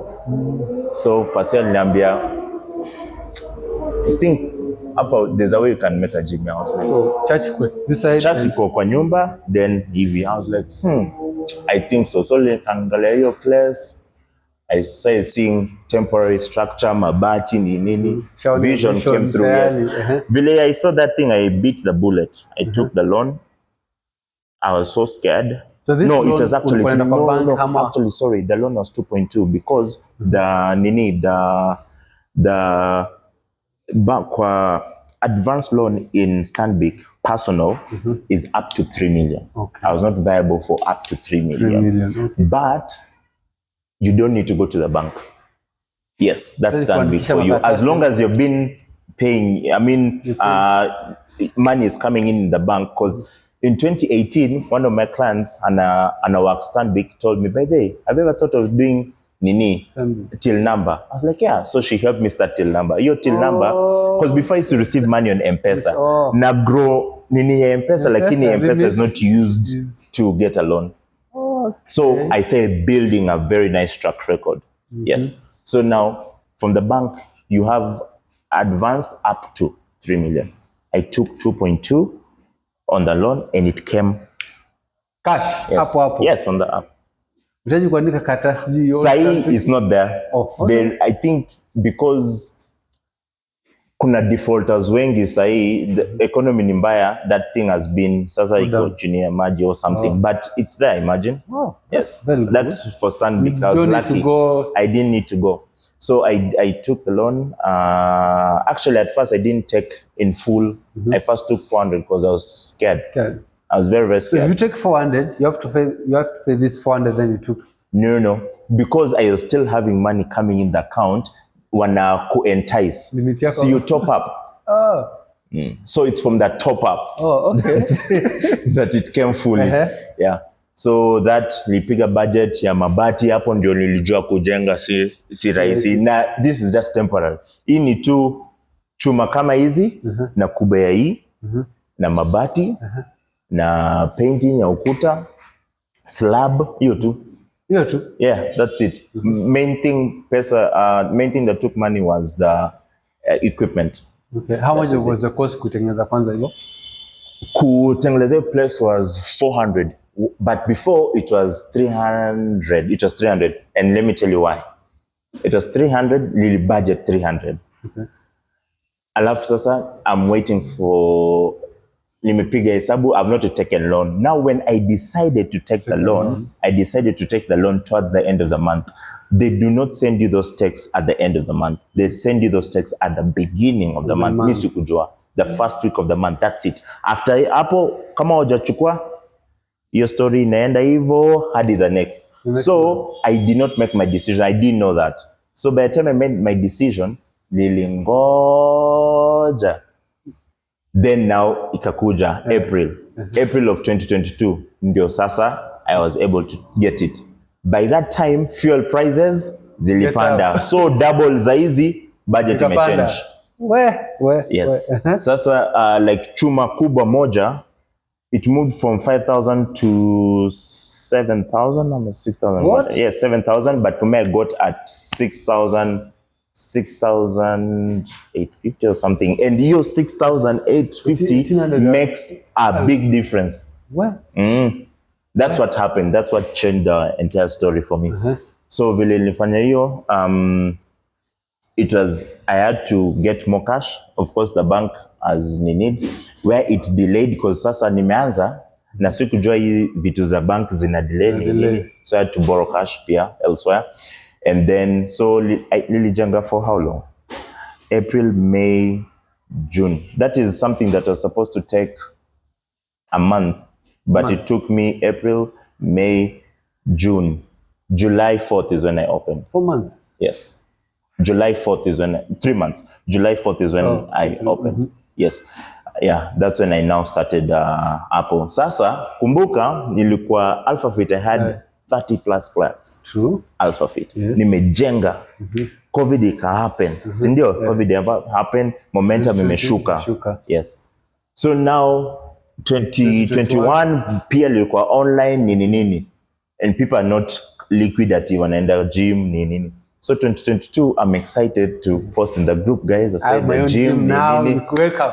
Wangapi? Hey. 2 people coming. Yeah. Watu wawili. I know them by name and we're still friends. Yeah. That lady I told you who got pregnant at Kwanabol nini. Sasa ndio amerudi. After your AlphaFit 2019. Sasa ndio amerudi 2022. 5 AM plan. So, si gym is opened. 5 AM niko hapo nimengoja. Sasa amekuja, I'm surprised. The first client? Yes. We'll train you them alone for 1 week. Yes, hakuna client nyingine. One client? Yeah. How much per month? That one I was paying 12,000. I was charging 12,000 a month. Oh, by the way, what I was charging for one-on-one, nilianza kucharge for group training AlphaFit. I used to charge 15,000 for one-on-one. Hao watu wa Kilimani, yes. Bei ilipanda. Sindio? AlphaFit likaanza na ule demo wa 5 AM 15,000 as a one-on-one. But she was okay. She's the one who brought me this lady who came. 15,000. So your rate nilisema, yeah, by the way, 1,000 per day per session for group training. Yes, people used to pay that. So now I used to charge 16,000 actually, because it was 16 sessions, 4 times a week. 4 times, okay. Yes. So 16,000. Many clients. I made so much money in 2019. 2019, bro. Mfuko ulikuwa unajaa. Where? Ndio maana nilipiga harusi ni nini. Kwanza also nilikuwa na hiyo pressure ya shit. I have to pay dowry. Na me I'm from Nyanza. Sipendi kuuliza watu changa zi. Staki hizo vitu za you know if it wasn't for me aunge staki. I hear the stories, so I'm like it can't be me. So that's why nilikuwa na hiyo motivation. That 2019 I made so much money. Na bado na grow because I was so young. I was 20 what? Jua to 2016 nilikuwa 23. So yes, I'm 32 now. Okay. Yes. 2016 I was 23. So I was 25. Yeah. 25 is when I did my nyombo. Yes. Yes. Why? Because I've grown up with people older than me. Okay. Na nilijua nikipiga stiki sana sita focus na napenda tu kufocus. So nilisema wacha nipate kasupa ni settle once and for all. Pia yeye vile nimpata hata yeye alikuwa na hiyo focus. Hivyo tu. Ulipata naye 2017? 2016 tulianza kuongea 2016, end of 2016, lakini nilimjua Campo, alikuwa campus 1 year. We have never talked, we only met eye to eye. That's it. Tukaongea, lakini sasa online nilikuwa nafanya push up zangu na ruka nini, alidia asema napenda, nilisema Mungu huyu dem vile if she knew how nimekuwa na crush for all these years. So liambia Mungu if she DMs me again, hiyo ni hivyo. There's a chance. Yes, na kumbuka I was dating. I was in a toxic relationship. Okay. So kasema nipata kitu kunitoa huko. Exactly. So yeah, that's how it started with me and that lady. Now she's my wife. Yes, now we're going for 7 years. Anyway, the main point is kwa gym 2 clients came. Out of the 30 people who came, I was so heartbroken, so bitter. Ukifungua gym ulielezea I'm opening with gym au watu Yes. I was so heartbroken. I felt betrayed. I felt, hey, maze, I've been working all life. this and I was like, this is life. Yes. I was so heartbroken. But later on in life, as you mature, you learn that business is not personal, not emotional. Don't be emotional in business. And it's okay to start afresh. And then everyone is there in your life for seasons. So if their season is done, it is done. But before, in the moment, Mr. Gskia, I'm just so heartbroken. But then now, so the energy during that time is negative hata kwangu, like niko chini maze. I can't believe how oh, this 30 maze, how I could not believe it. But I learned. But you see, those things I had to learn, because remember tukitoka hii place ya Olodume Kilimani, Smart Gym bado lilichange, coming to Alpha Fit bado nilijenga. So I had to remember those things to start saying, okay, people are there for seasons, this is what is happening, nini. So over time, and then my wife was pregnant, then neighbor anaanza games sasa na landlord, we share the landlord. Anasema napiga kelele nini na nuongo. Yes. Na neighbor ni kindergarten school. So it's a lie, because the kids come to class at 8. Me, busy hours 5, 6, 7. Na bado sijaja. Speaker yangu ni hii size ndogo, Bluetooth. No. What? So kumbe all along walikuwa nataka kununua hiyo space. But tuseme. Just say it, yeah. Exactly. Lakini it was not the case. So mi nichoka na hizo toxic nini. Then later on, so it also affected the church. We sued them, we won the case, but we had to close after our church lease. And you? Yes. Okay. See, niko hapo ndani. So 2022, same year, it only lasted 5 months. Jim? Yes. 5 months? Yes. After all this, you look, see, 2022 July, August, September, October, November, December. That's it. I just said, you know what, God, let me just start 2023 fresh. So I said 2020 fresh. My friends had opened Pocket Gym. So I was like, wako na space. Many Pocket Gym look at 3 body weight workouts. Yes, nifunga. I sold the scrap. Oh, the equipment. Yes, to help me pay back loan. Na bado niko na loan. Kumbuka tu bado niko na loan. Na ngoja, vile, before even the gym need, we lost our baby as well. So I felt like I'm cursed. Unaona, I lost the baby, gym ikafungwa. I was like, what the hell is going on? No, it was a stillbirth at 7 months. So I felt cursed. I felt like everything's just against me. I could not believe, I could not understand how. Na bado niko na deni, niko. It's like, how? You know, other men would have committed suicide. Even though imeisha. But me, I was like, tuendelee sasa. Yes. Wife sasa ako depressed. Proper depressed. Yes. Na pia sasa, thank God. But you see, when these things happen, God gives you another opportunities. That's when I say getting gigs ya kwenda Nigeria nini na wanalipa vizuri. So that helped compensate. Nalipa loan mdogo, nalipa rent, na sasa tulihama from the first house. Yes, bado ni 2 bedroom lakini ni kubwa, but just all the bad things that happened. Actually funny, because after white wedding hivi, after honeymoon hivi, kila kitu ilianza, starting with COVID, na everything just went going down. Yeah, hiyo ilikuwa the first test of our marriage. Where? Yeah, so we hammered to just start life vizuri, fresh, properly. So tulihama not far away from that place, but a more quiet place nini, and then start life again. So me nimeanza again, clients niko now. Pocket Gym had, in the apartment gym, there are 2 places. Hapa kuna equipment, hapa ni ilikuwa 2 rooms. So walitumia hii room mainly because wanafanya bodyweight training. This side kuna ma equipments wameanza, so hakuna mtu ana run. So I talked to them and said, yeah, take over this place. Your clients can be paying us this fee from nini, nisema cool. So I started classes hapo sasa. As a form fresh. Scratch. Ika grow. 2023 sasa. Pocket Gym in 6 months closed. Hiyo ilikuwa 2023 January. May 31st Pocket Gym closed. What the reason? They have their own issues, but the thing is, me, I thought I'm the curse. Kila pali ukienda, Yes, things I go thought bad. I'm the curse. Hey. I was like, my God. But at that What time, have I done? niliongea na Jackson. Jackson also used to be at Alpha Fit. He really came through because yeye ako na gym yake, Raw Gym, Valley Arcade. Aliniambia, ya kuja mazee ni nini. So nileta clients wangu huko. Na sasa hao walikuja wote. Walikuja wote.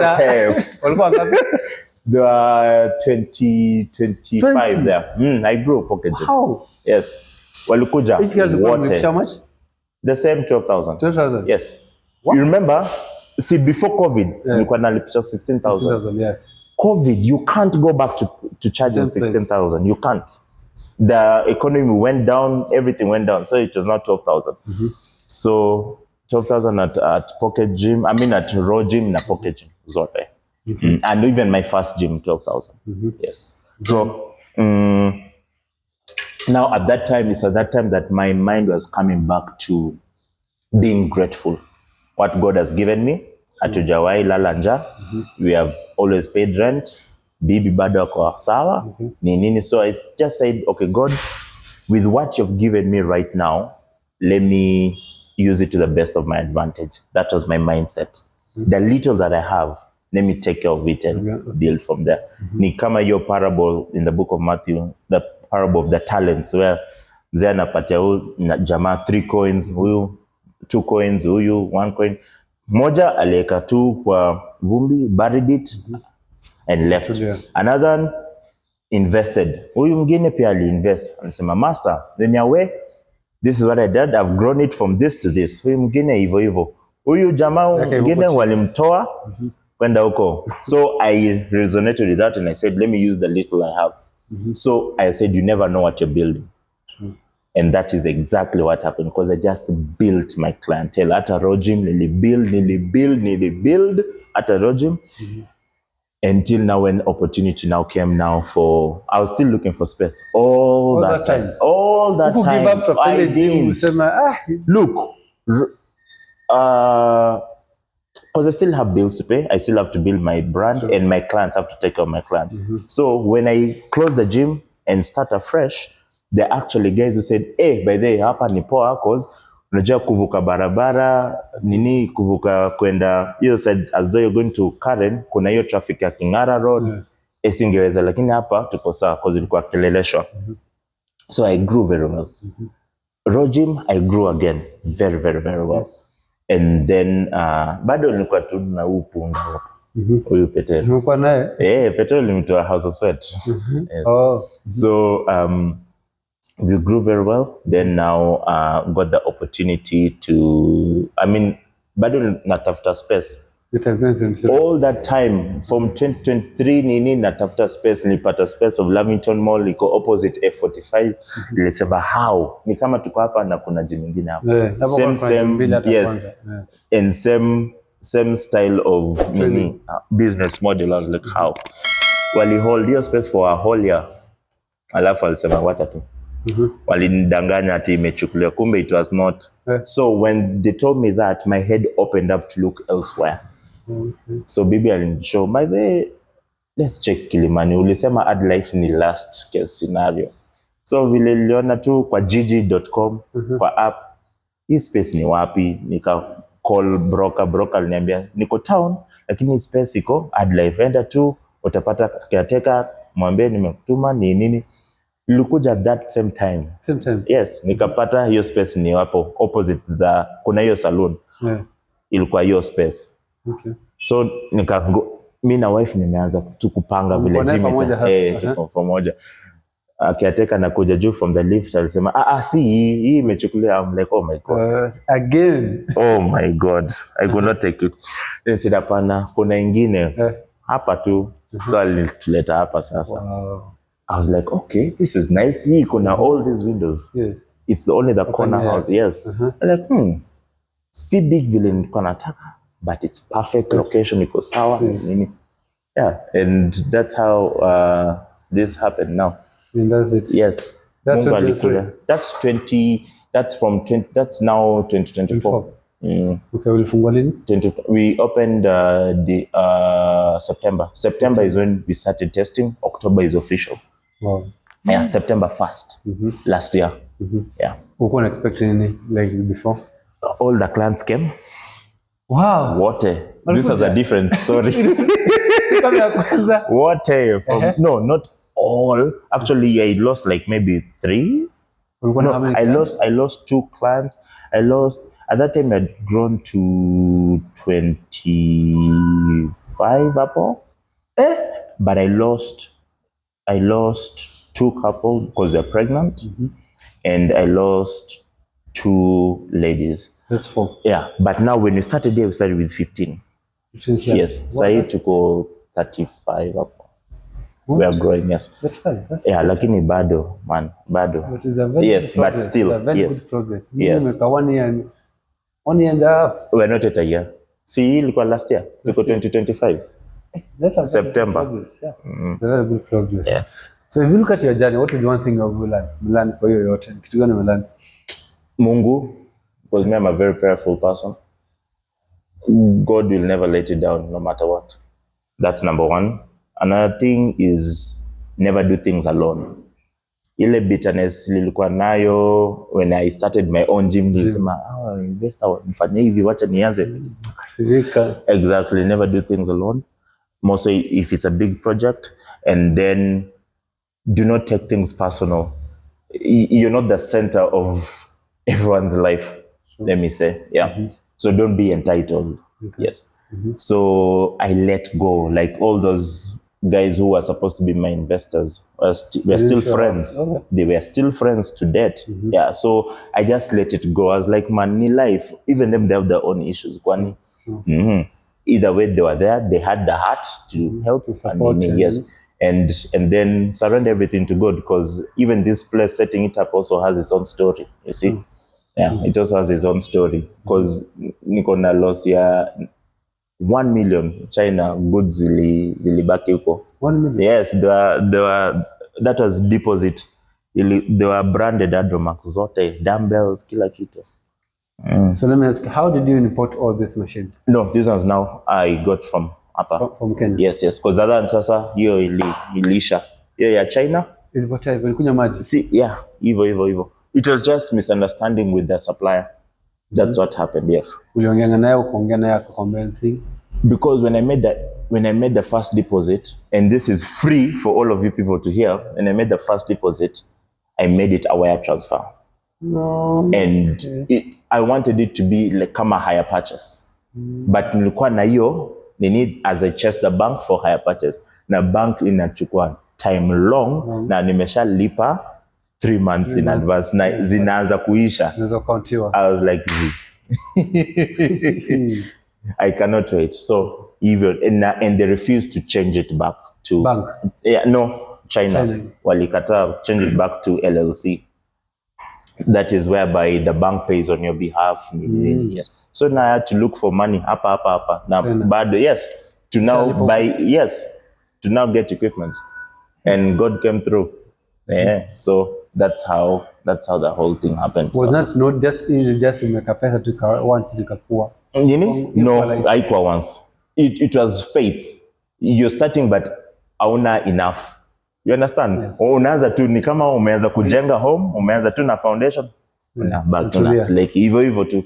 Yes, but this one was legit, akianani na kuambia ukweli, faith, because I was going to nilikuwa na some of my equipments from my old gym. Okay. So I was just going to start with that.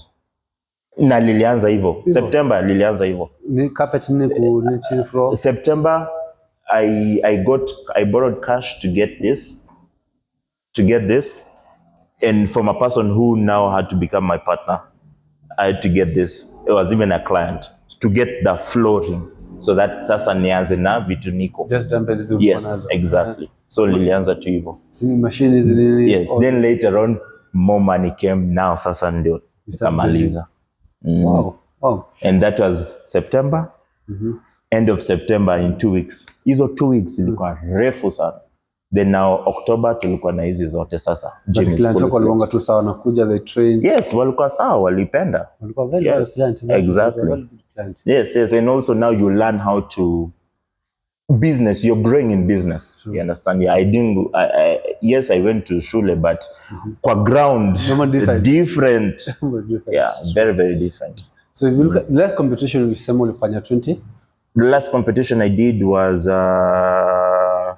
Kamkunji. Was it Kamkunji? No. So 2020. No, bado lili compete 2022. You compete 2022? Yeah, 2022, 2021, I'm 2023 I competed. 23. Yes, I competed. Battlefield, Strongman, nilikuwa number 3.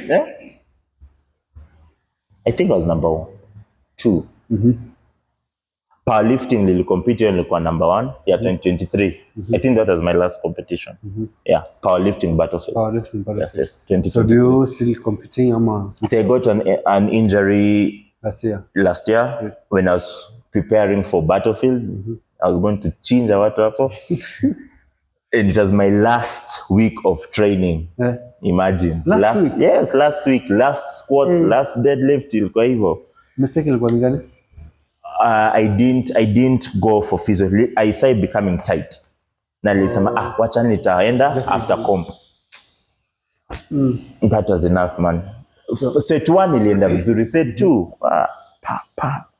everything down. Was how many kg? 305 kilos. I was doing for 3 sets. I mean for 3 reps. So set 1, 300 for 3 reps. Set 2, 305 for 3 reps. Set 3, 310. If 305 went well, I was going to do 310. 310. Yes, for 3 reps. But then I feel like for that tightness and how everything went, I should have just stopped on that set 1. Put the weight down and then but I think I pushed myself so much. Yeah. Kwaje sahi? Say I'm back to squatting. Sasa na squat na SSB bar, nimeanza na bar. Sahi niko 150, 155. Squat, deadlifts bado zinapanda. Wow. Yeah, bench inapanda vizuri. So But do you still competing? Do you have to this year I'm not going to compete. Next year I'll compete. Once this is now fully. Yeah. So let's talk about your training. Yes. On your client. How do you train your clients normally? My clients, they train the way I train. Yes. Calisthenics. Bodybuilding calisthenics. Until now you do calisthenics? Yes, I still do. I still do? Yes. Hey, unafanya muscle ups? I can do muscle ups. I've done 20 pull-ups. Uliza huyu jamaa atakwambia 20 pull-ups 1 round. Umeongeza weight? Yes. See, you still have to do. Not that nimeongeza sasa siwezi. Unafanya as unaongeza weight. Okay. Yes, that's the difference. So pull-ups, push-ups, I still do. Flying push-ups, bado nafanya. The only thing that I might have lost is pistol squats nilifanya House of Sweat. Hey. But it's not as comfortable as when I was lighter. Yeah. Yes. Yeah, but I've done. If you compare calisthenics and bodybuilding, which one can you give advice someone to do? I'll say both. Both? Yes. Why? You see, before I was just on one lane, calisthenics and nothing else. But there are things you benefit. You gain more strength in calisthenics. I mean, you gain real bodies awareness and everything in calisthenics. Core strength on a different level. Then now weight training, you build more muscle, you grow more, you build now other muscles you can, because you see calisthenics bado hakuna isolation. Sana. Yes. Bodybuilding has that isolation. You grow. Powerlifting, I love it because of strength. Now, what I didn't like about bodybuilding is aesthetics. It's a person becomes so obsessed with the aesthetics that all the time ukimaliza kuoga unajiangalia lakini nimekula sana spend hizo vitu. Okay. It makes a person be so body conscious. Yes. Lakini vile lilianza power building Buddha, the things I struggled building in bodybuilding grew with power building. Calves, zili grow. Traps, zili grow. Biceps, arms, yani ni ile dense muscle. Boom, inatoka tu. Because you hold too heavyweight hivi ukisquat, so uko hivi una shrug. Yeah. Nini zina grow. Okay, you know? Strong man una press all the time, ina grow. Like you're not pressing 60 kilos, una press. Heavyweight. squat ukiweka nini, si hiyo ni kama calf raise, unafanya 250 exactly, and all that. It's heavy. And strongman too, not just power building, because I was doing both trainings. Yeah, depending. I do power building, but when I'm training for strongman, I switch a bit. So someone who's watching this and I don't understand what's the difference between powerlifting and power and strongman. Powerlifting, power building is of zote. So let's start with powerlifting. Powerlifting is SBD, squat, bench, deadlift. For 1 rep. For 1 rep. That's it. Okay, 1 rep, 1 rep, 1 rep. Yes, that's it. As heavy as possible, but 1 rep. That's competition standard. Bench, hakuna touch and go. Una pause. Pause. Yes, it's a pause. And lazima ishike chest. Una pause, then skuma. Yes. When it comes to squat, depth. Deep. Yes, lazima deep, then you come up once. Hakuna ku deep alafu uende ushike kidogo. That is disqualified. It is down, then up. Same thing with deadlift. Hakuna straps unless you're doing equipped powerlifting. Equipped powerlifting unatumia straps, unatumia knee wraps. Sasa hapa ni sleeves. Unaona? Hakuna suit. Equipped powerlifting you do suit. Ni kama it's like you're doing everything strongmen do. Apart from the farmer's walk, overhead press, nini. So powerlifting is SBD.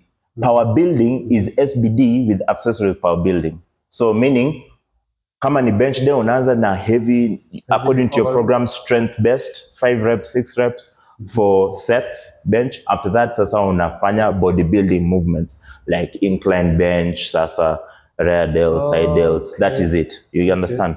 Then now strongman is squats, deadlifts, overhead press. Hakuna bench. Per se, it was kitambo, but it's not there. And then movement and carries.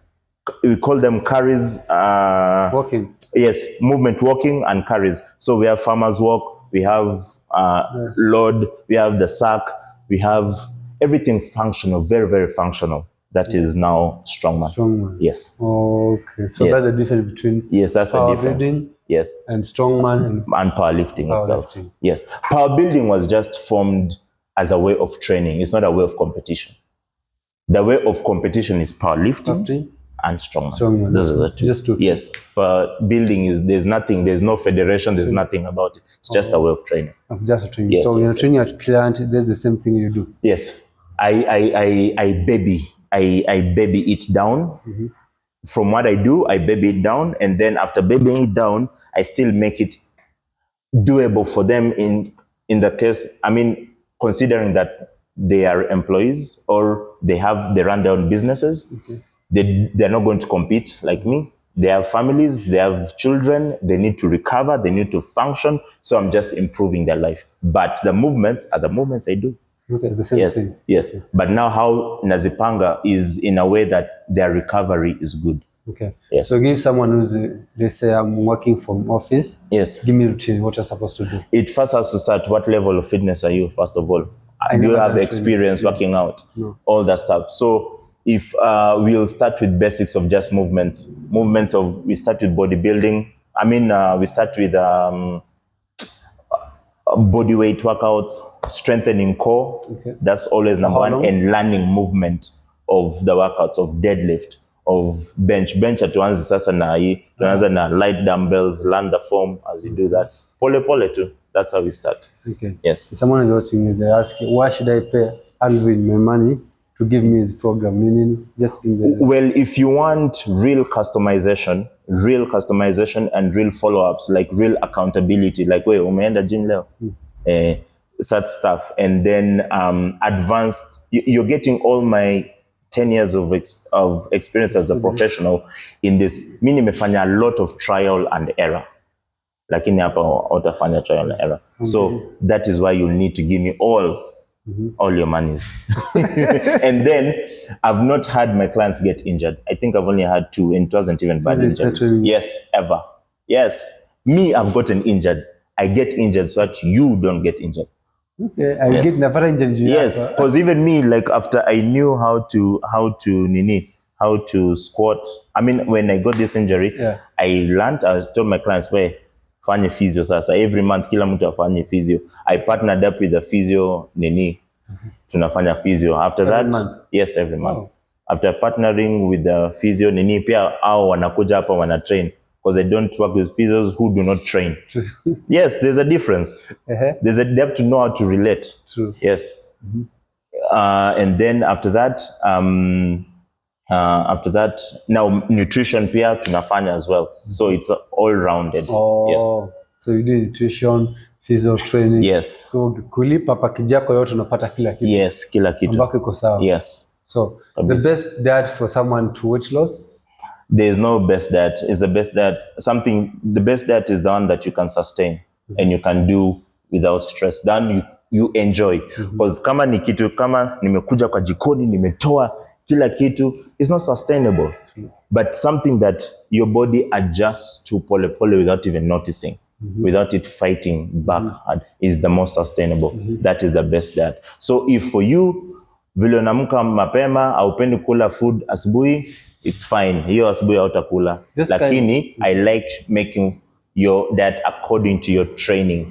If you train in the morning, tafadhali you have to have something before you and after. Get in the gym. That is how I do it, and according to your goal. If yours is just fat loss, that's how I'm going to organize it for you. If you train in the evening, you have to have a certain amount of food before your training and after your training. Like I build it pole. I build it from your weaknesses and towards your goals. So if your weakness is on let's say it's a lady who likes sweet things, I say, around what time of the month that do you feel the sweet things? So you say, oh, actually it's mainly when I'm around my cycle, I'm like, okay, that's noted. So that's when I can allow that So what time do you train? I train at around, let's say, na train asubuhi. So asubuhi una train. That means you'll have just something like a banana in the morning, kuja upige tizi. Then after that, do you feel hungry after training? No. But I'm like, okay, but you still need protein. How much protein do you have? They don't. Mi naanza na protein going into, because protein is fixed. You have to have it. Fats fixed. Carbs, hapo ndio tunacheza nayo according to how you work out. There's one feed I saw you said, kama kutoa sweating ifanya watu lose weight. Kila mtu alikuwa sharama ya Of course. Sweating is not fat burning. Okay. Yes, it's a lie. Sweating is just raise of temperature in your body. So it has to cool down. It doesn't mean that unapiga tizi kweli kweli. Sisi nasema nikisweat me I'm good weight. Zinakatika. Hakuna. So lose weight, what's the way to lose weight? Weight is it's simple. It's just application that is hard because people are not disciplined and are not consistent. That's it. But weight loss is just eat less, not so much less. More so like for ladies, if you eat so much less, it can mess up your hormones. Yes, yes, it can. Even men during prep. Where's this, mama? Exactly. You understand my point? So imagine doing that for a long period of time. That's how it messes up everything. So something sustainable. Kidogo, 300 to 500 calories less of maintenance. That's number one. Then of that movement. See movement ya kukimbia ni nini. It depends. If you want to lose weight very, very fast, most of for ladies, I promise you this one works. Anza kukimbia. Kimbia? Yes. Learning? Yes. It will help. What about 10,000 steps? 10,000 steps works, but 10,000 steps is average. Make it 12,000, 14,000 steps. Yes. But if you have no time, answer jump rope. Jump rope helps. 15 minutes, 10 minutes jump rope. It will help. Kama hauna time, ama jumping jack, ama stairmaster, ama panda stairs. Every day. Yes. It will help. Build those steps. It will really, really help you. Then start building muscle, and that's for longevity. Like when you get older, unasikia mzee alianguka kwa bathroom. As it is clear, like you can't save yourself because your muscle starts deteriorating, they start loosening. So you need to build more muscle now. It's an investment. Start building muscle now so that by the time you're old, bado uko na muscle. You understand? Yes. And then now for fat loss, as you build muscle, your body becomes a guzzler. It needs maintenance of that muscle. And where does it get that from? From fat stores. So that's how you building muscle will help you stay lean for long. Okay, so you need to build muscle more. Yes, you still need to work out. You can lose weight bila working out. But you can lose weight without yes. Just eat less.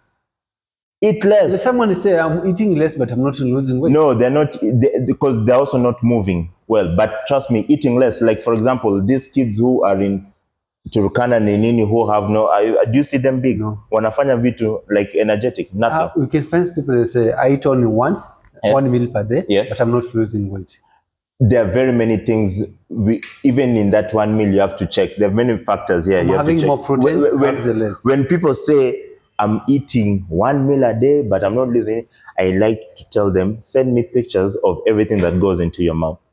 So on 1 meal, they're not counting sodas they're having, they're not counting sweets they're having, they're not counting the chocolates they're having, and all those things. I'm not having chocolate, I'm not having anything. There is no way you're not going to lose weight. There is no way. Your body, if you're doing it for your first time, your body may first go into shock, whereby it's holding onto the fat for survival, everything, but then it will start eating up on your muscles. For how long so it will start? And that's what happens to kids who are malnourished, people who are wamekonda sasa, because at first, your body has been so comfortable with good food that says, nadhani there's a time that is coming that we won't have enough food. So we hold on to it. Yes. Then it itaanza kuchukua everywhere. Yeah. Then now it starts now taking even the fat that it has. There is no way you can't. If you do it for long, labda huyo jamaa amesema I'm eating 1 meal a day and it's only 1 month. Yes. So how long would they wait? No, it has to be a lifestyle. But for sure in 3 months, you have to have change. 3 months? Yes, you have to have change. 1 meal a day, Omad, is not a joke. 1 meal a day, only. Yes, because for me, I was doing intermittent fasting and I was lean. That was my leanest. Mm-hmm. Yes. But you want to work out? Yes, I was working out. But this person is working out and they still not losing weight. There is no way. If you start tracking them properly, they'll lose weight. And for how long, you'll see. There is no way you're having 1 meal a day. Okay. Yeah. So what is one thing can you tell someone who's going tough life, skumbaya, like everything, I'm trying, everything is not working? Tough life, Ajay. Oh, like things in life. Yeah, things in life. As long as you're doing something with the right intention and you're surrendering it to God, I don't know their relationship with God, things will come through. You just have to keep on adjusting.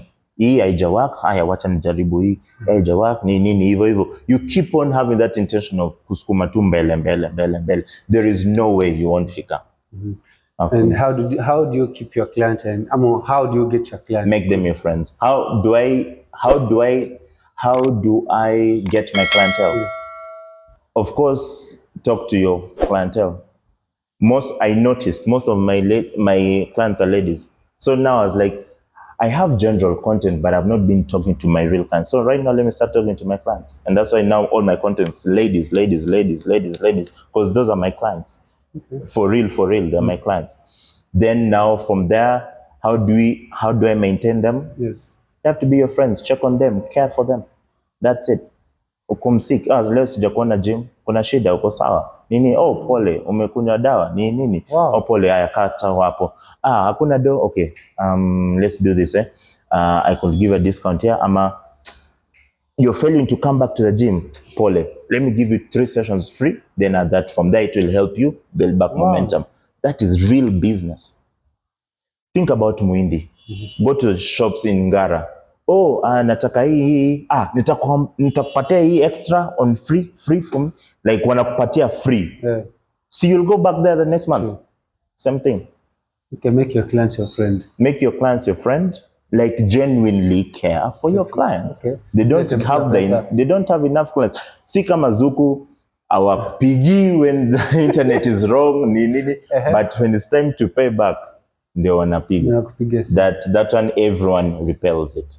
You're just a user. Wow. Yeah. So if someone want to come here, anaweza kujaje? Si wakuja wapige free trial kwanza. Just give us the direction. Oh, direction hapa ni Kilimani, AdLife Plaza, we're opposite Shujaa Mall, it's a new mall. Ama next to Yaya. Mm-hmm. You'll see AdLife Plaza. Kuja 3rd floor, Adremax Gym. Charging? If someone is using for charging? Free trial kwanza. Trial ni free. Free trial. That's it. But when it comes to day pass, ni 1,500. When it comes to group training, prices start from 15,000 upwards, unless there's a discount, but 15,000 upwards. If someone is personal, I want you to train me. Personal training is 40,000 and 36,000 per month. Yes, and that is nutrition. That is 4 or 3 times a week, depending. 36,000 is 3 times, 40,000 is 4 times a week. It's still discounted. And then nutrition accountability. Tuko na wewe bumper ku bumper. Yes. Utena utengenezwe vizuri. Yes, na bado uko na free sessions for physio once a month as well. Yes, and then also kama we ni dem unaingia hapa, our neighbor wakusort makucha. Kama we ni jamaa, free haircut hapo chini pia. It is worth it. Yes, it's very very worth it. That's our package. You never regret. Yes, you never regret. We take care of you. Sasa we ni VIP vizuri. Yeah. Thank you so much for your time. Asante sana pia. I appreciate sana. I hope if I'm watching it, I've learned something. Of course, I hope so. You come from far? Ni mbali na bado tunasonga. It's far. Come from far. Kabisa, kabisa. Someone wote wanadhani tu mtu kuona tu kwa hapa hivi anadhani ALVIN tu aliamka siku moja. Bro, tumetoka mbali. Hata nakumbuka Leon Meche at 2016 alikuwa na charge 1500 per session. Nilisema what? 15? Sana charge 1500 per session. That means squeezy. And you right now? Exactly. Yeah, it's a progress. It's a good thing. If I forgot to ask you something, yes. Yes. Yeah, come na yote. Just tell welcome. Just never give up, man. Have the right intention. Do things with the right intention. Commit it to God's hands, because it's Him who will accept it or not. And make sure una-align na vitu Mungu anataka kwa maisha yangu. After that, keep pushing. That's it. You are steward. God is giving you to manage. Yes, you are a manager. That's it. So you have to manage well, and nothing's all about you. So just be a vessel, be used. That's it. Okay. Yeah. Thank you so much. And guys, if you enjoyed the episode, make sure to subscribe. And your social media address. Yes, ALVIN Lee Fitness everywhere. ALVIN Lee Fitness. Kila mahali. Sweat is to lose weight. Yes, yes, exactly. Sweat is not fat. Ladies wa jana lilienda fanya reverse psychology. If they want to lose fat, they should stop eating good, healthy foods. They should stop walking around. They should stop sleeping very early, and then they should stop. Wawache mchezo tu hivyo. So guys, if you enjoyed the episode, make sure to subscribe and drop your comment down below. Let us know what you think about this episode. Yeah. Next episode is coming up. See you in the next one. Tuna planning workout lini? Niko na mtu anakuja, so tutaona sasa. Sawa. Yes. Lakini ita workout. See you soon. Cheers. Asante sana. Sawa. Nimeshukuru. Yeah,